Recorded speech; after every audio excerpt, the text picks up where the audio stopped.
Good morning students. आज हम कक्षा 5 की हिंदी व्याकरण की पुस्तक रचना प्रसून के 15वें अध्याय शब्द भंडार के अंतर्गत विलोम शब्द, अनेकार्थी शब्द, शब्द समूह के लिए एक शब्द और श्रुति सम भिन्नार्थक शब्द का अध्ययन करेंगे। इसमें आप पर्यायवाची शब्द पहले ही पढ़ चुके हैं। तो विलोम शब्द, जैसा कि आप सभी जानते हैं कि जो शब्द एक दूसरे का विपरीत अर्थ बताते हैं या उल्टा अर्थ बताते हैं उन्हें हम विलोम या विपरीतार्थक शब्द कहते हैं। कुछ विलोम शब्द इस प्रकार हैं, जैसे आज, कल, आदान प्रदान, आवश्यक, अनावश्यक। उसी तरह प्राचीन, नवीन, मधुर, कटु, मुक्ति, बंधन, लाभ, हानि, स्वर्ग, नरक, हार जीत, स्वस्थ, अस्वस्थ। तो विलोम शब्द में याद रखने वाली बात यह है कि इसमें जो तत्सम शब्द होते हैं उनके विलोम तत्सम ही होते हैं और जो तद्भव शब्द होते हैं उनके विलोम तद्भव होते हैं। जैसे प्राचीन तत्सम शब्द है तो उसका विलोम नवीन होगा जो तत्सम शब्द है। उसी तरह नया शब्द तद्भव शब्द है तो उसका विलोम पुराना होगा, क्योंकि पुराना भी तद्भव शब्द है। तो विलोम शब्द में यह ध्यान रखना होगा कि तत्सम शब्द का विलोम तत्सम होगा और तद्भव शब्द का विलोम तद्भव होगा। अब इस पाठ से संबंधित प्रश्नों के उत्तर। सबसे पहले मौखिक प्रश्न, विलोम शब्द किसे कहते हैं? तो इसका आंसर है विपरीत अर्थ बताने वाले शब्दों को विलोम शब्द कहते हैं। नेक्स्ट, विद्वान तथा सबल के विलोम शब्द बताइए। तो विद्वान का विलोम शब्द है मूर्ख और सबल का विलोम शब्द है निर्बल। नेक्स्ट, उचित विलोम शब्द से मिलान कीजिए। खरा, खोटा, सज्जन, दुर्जन, मुक्ति, बंधन, लाभ, हानि, पाप, पुण्य, उत्तर, दक्षिण, प्राचीन, नवीन। नेक्स्ट, निम्नलिखित शब्दों के विलोम शब्द लिखिए। एकता, अनेकता, सुबह, शाम, आज्ञा, अवज्ञा, स्वर्ग, नर्क, सबल, निर्बल, पाप, पुण्य, धर्म, अधर्म, सुगम, दुर्गम। फोर्थ एक्सरसाइज, दिए गए शब्दों के सही विलोम शब्द छांटकर लिखिए। गुण, अवगुण, सफल, असफल, आदान प्रदान, सबल, निर्बल, मधुर, कटु। नेक्स्ट, बहुविकल्पीय प्रश्न, सही उत्तर वाले विकल्प पर सही का निशान लगाइए। जो शब्द एक दूसरे का विपरीत अर्थ बताते हैं उन्हें कहते हैं विलोम शब्द। आज का विलोम शब्द है कल, कोमल का विलोम शब्द है कठोर। रचनात्मक गतिविधियाँ, रंगीन शब्दों के विलोम शब्दों द्वारा वाक्य पूरे कीजिए। चंद्रमा रात में चमकता है और सूर्य दिन में। दया धर्म है और हिंसा अधर्म। सबल का कर्तव्य है कि वह निर्बल को सहारा दे। मैं सुबह सैर को जाता हूँ और शाम को आराम करता हूँ। तुम वीर पिता के पुत्र हो, कायर मत बनो। नेक्स्ट, वर्ग पहेली में से नीचे दिए गए शब्दों के विलोम शब्द ढूंढकर लिखिए। इसमें दिन का रात, उजाला अंधेरा, आशा निराशा, कोमल कठोर, सुबह शाम, लाभ हानि। इसमें इन विलोम शब्दों को आप स्वयं छांटेंगे और उन्हें सर्कल करेंगे। नेक्स्ट, अनेकार्थी शब्द। अनेकार्थी जिन शब्दों के एक से अधिक अर्थ होते हैं वे अनेकार्थी शब्द कहलाते हैं। तो अनेकार्थी शब्द एक से अधिक अलग अलग अर्थ होते हैं। समानार्थी शब्दों में एक से अधिक समान अर्थ होते हैं।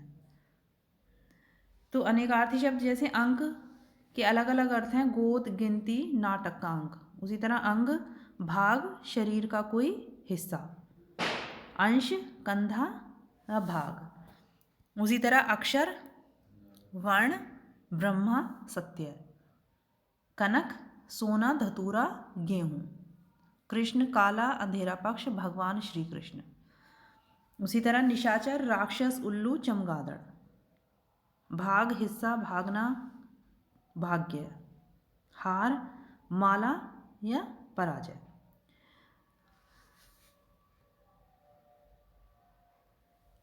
अब इस पाठ से संबंधित प्रश्नों के उत्तर। अनेकार्थी शब्द किसे कहते हैं? जिन शब्दों के एक से अधिक अर्थ होते हैं। नेक्स्ट, कृष्ण शब्द के अर्थ बताइए।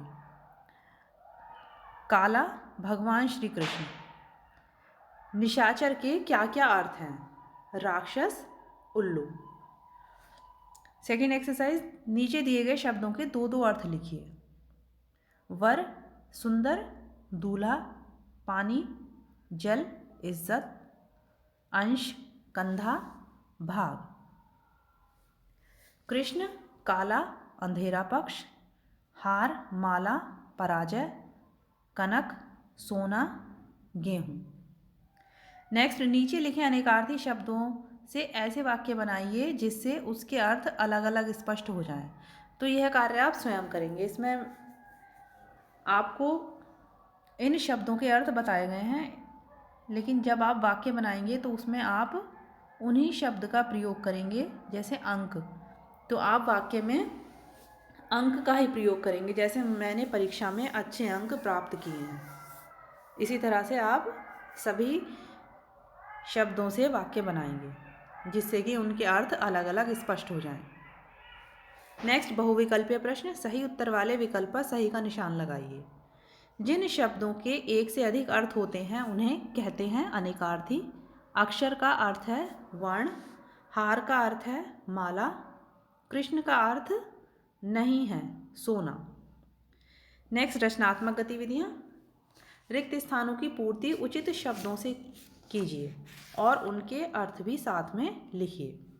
तो फर्स्ट, सुनिधि ने भगवान की पूजा करके वर अर्थात आशीर्वाद मांगा। नेक्स्ट, प्रभु भक्ति से अलौकिक रस अर्थात आनंद की प्राप्ति होती है। नीता अधिकारी के पद अर्थात पदवी पर है। सविता के गले में पुष्पों का हार अर्थात माला पहना दो।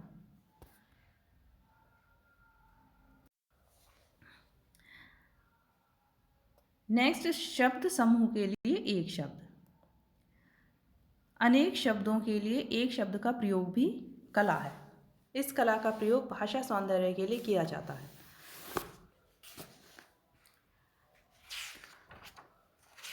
तो अनेक शब्दों जहाँ पर अनेक शब्दों के लिए एक शब्द का प्रयोग किया जाता है उन्हें हम अनेक शब्दों के लिए एक शब्द भी कहते हैं। जैसे जिसके माता पिता ना हो अनाथ, जो सबसे आगे रहे अग्रणी, जिसकी उपमा ना दी जा सके अनुपम, जो कभी बूढ़ा ना हो अजर। तो इसे आप इस प्रकार से समझ सकते हैं, जैसे जो पढ़ा लिखा ना हो ऐसे व्यक्ति को मुश्किल से रोज़गार मिलता है, अर्थात अनपढ़ व्यक्ति को मुश्किल से रोज़गार मिलता है। तो जो पढ़ा लिखा ना हो उसे कहते हैं अनपढ़। तो इन शब्दों के प्रयोग से भाषा सुंदर और संक्षिप्त और स्पष्ट हो जाती है। तो इसलिए शब्द समूह के लिए एक शब्द के प्रयोग से भाषा सौंदर्य को बढ़ाया जा सकता है। तो किसी बात को बढ़ा चढ़ाकर कहना अतिशयोक्ति। उसी तरह जो देखा ना जा सके अदृश्य, किसी का अनुसरण करने वाला अनुयायी, जो कभी ना मरता हो अमर, जिसका कोई मूल्य ना हो अमूल्य, नियम के विरुद्ध अवैध, जो प्रशंसा के योग्य हो प्रशंसनीय, जीवन भर आजीवन, जिसकी चार भुजाएं हो चतुर्भुज, ईश्वर में विश्वास रखने वाला आस्तिक, जो सदा घूमता रहता हो घुमक्कड़, अपना ही हित सोचने वाला स्वार्थी, जो मोह ना करता हो निर्मोही,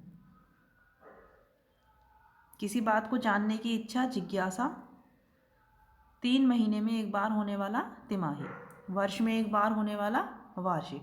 जैसे अब हमारी वार्षिक परीक्षाएं आरंभ होने वाली हैं। 100 वर्ष का समूह शताब्दी।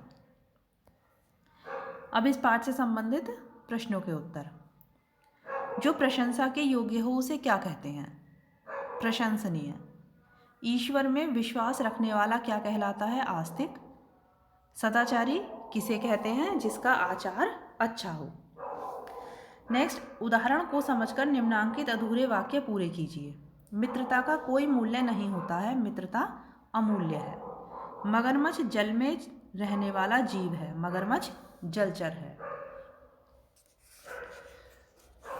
अमर उजाला प्रतिदिन प्रकाशित होने वाला समाचार पत्र है। अमर उजाला दैनिक समाचार पत्र है। ताजमहल के सौंदर्य का वर्णन नहीं किया जा सकता, ताजमहल का सौंदर्य अवर्णनीय है। अन्ना हजारे गांधी जी के विचारों का अनुसरण करते हैं, अन्ना हजारे गांधी जी के अनुयायी हैं। सविता के माता पिता नहीं है, सविता अनाथ है। थर्ड एक्सरसाइज, निम्नलिखित शब्द समूह के लिए एक एक शब्द लिखिए। दोपहर के बाद का समय अपराह्न, 100 वर्ष का समय शताब्दी, जो काम कठिन हो दुष्कर, जिसका वर्णन न किया जा सके अवर्णनीय, अत्यधिक परिश्रम करने वाला उद्यमी। नेक्स्ट, बहुविकल्पीय प्रश्न। सही उत्तर वाले विकल्प पर सही का निशान लगाइए।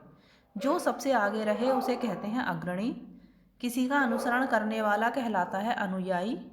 जिसका आकार हो साकार। जो मोह न करे उसे कहते हैं निर्मोही। 100 वर्ष का समय कहलाता है शताब्दी। अब श्रुति सम भिन्नार्थक शब्द। तो जैसा कि इसके नाम से ही पता चलता है, श्रुति सम, श्रुति अर्थात सुनने, सुनना, सम अर्थात समान, अर्थात सुनने में समान, भिन्नार्थक शब्द लेकिन अर्थ में भिन्न। तो शब्दों के ऐसे जोड़े जिनके उच्चारण में बहुत कम अंतर होता है परंतु उनके अर्थ एक दूसरे से बिल्कुल अलग अलग होते हैं, उन्हें हम श्रुति सम भिन्नार्थक शब्द कहते हैं। जैसे अंदर, अंतर। तो ये दोनों शब्द सुनने में समान लगते हैं लेकिन इनके दोनों के अर्थ अलग अलग हैं। अंदर का अर्थ है भीतर और अंतर का अर्थ है भेद। उसी तरह अतीत, अतीव, अतीत का अर्थ है बीता हुआ और अतीव का अर्थ है बहुत। इसी तरह अन्य, अन्न, अन्य का अर्थ है दूसरा और अन्न का अर्थ है अनाज। ग्रह, गृह, ग्रह कहते हैं नक्षत्र को और गृह कहते हैं घर को।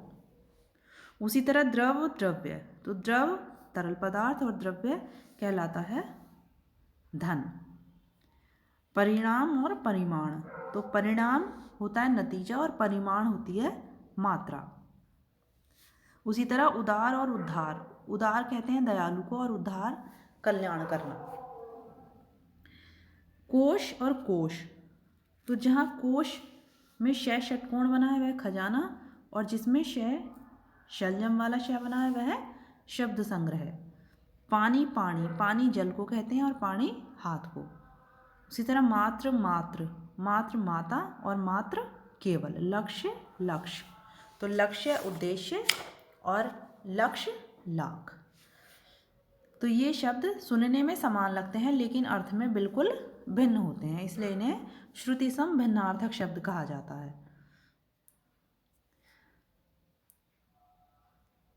सबसे पहले मौखिक प्रश्न। इसमें पहला प्रश्न है, श्रुति सम भिन्नार्थक शब्द किसे कहते हैं? उदाहरण देकर समझाइए।